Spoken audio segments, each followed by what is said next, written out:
అమ్మఒడి రాకపోతే ఎవరు అడగాల్సిన అవసరం లేదు. ఎందుకంటే ఇవ్వకపోయినా ఏం కాదు.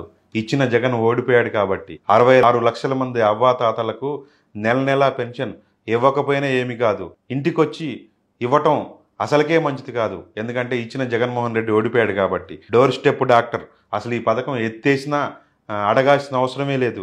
ఇంటింటికి మందులు ఏంటిది? అసలు ఈ సప్లై ఏంటి? అది ఖచ్చితంగా రాంగ్ అని అనుకుంటేనే ఇప్పుడున్న పరిస్థితి కరెక్ట్ అనమాట. ఇక నాడు నేడు స్కూల్స్ మూసేసినా ఏమీ కాదు. ఐబీ సిలబస్లు ఏంటి? పాతకాలం లాగా తెలుగు మీడియం పుస్తకాలు పిల్లలకి ఇచ్చి గోనె సంచుల్లో పిల్లగాళ్ళను పట్టుకొని బడికి బొమ్మంటే అయిపోతుంది. ఇక ఇళ్ల స్థలాలు, ఇళ్ళు ఏంటి ఇవన్నీ? ఆసరా, చేయూత, తర్వాత ఫీజు రియంబర్స్మెంటు, తర్వాత ఆరోగ్యశ్రీ.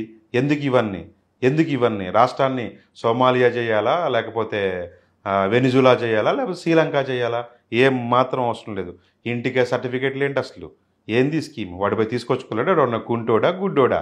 ఏంటి ఇళ్లలో కూర్చోబెట్టి ఈ సోమర్తనం ఏంటి? ఆటో డ్రైవర్లకు డబ్బులు ఏంటి?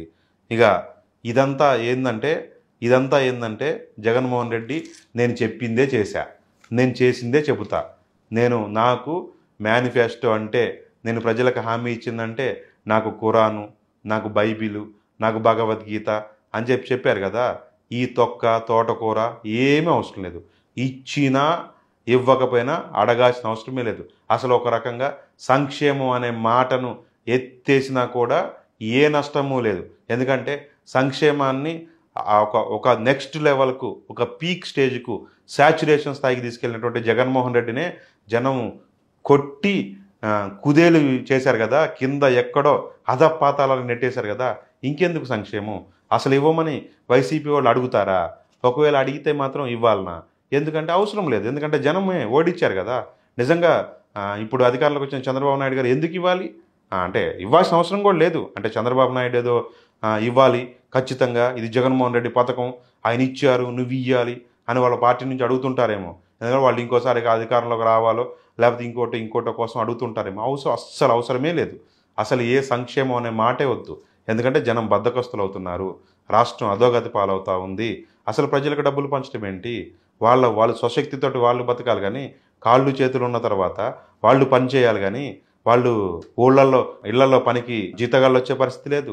చేలల్లో, పొలాలలో పనికి మనుషులు దొరికే పరిస్థితి లేదు. కంపెనీల్లోనో, సంస్థల్లోనో, లేకపోతే ట్రాక్టర్లకో, లేకపోతే ఇతరత్ర మిల్లుల్లోనో మనిషి పనిచేసే పరిస్థితి లేదు. ఇప్పుడేంటి?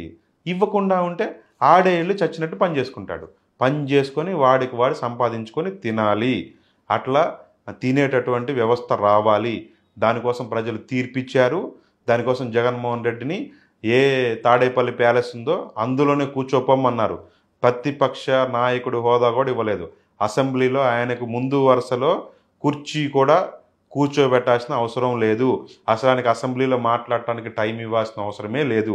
అసలు వైసీపీలు నిలదీయాల్సిన అవసరమే లేదు. ఉన్న 11 మందిలో వాళ్ళకి ఇష్టమైతే వేరే పార్టీలోకి వెళ్ళిపోతే ఆ ఇద్దరో ముగ్గురో, జగన్మోహన్ రెడ్డి, పెద్దిరెడ్డి రామచంద్రారెడ్డి, ఇట్లాంటి వాళ్ళు ఒక ఇద్దరో ముగ్గురో మిగిలినా కూడా ఏమీ కాదు. ఎందుకంటే ఆ పార్టీ అసలు ఎత్తి అడగాల్సిన అవసరమే లేదు.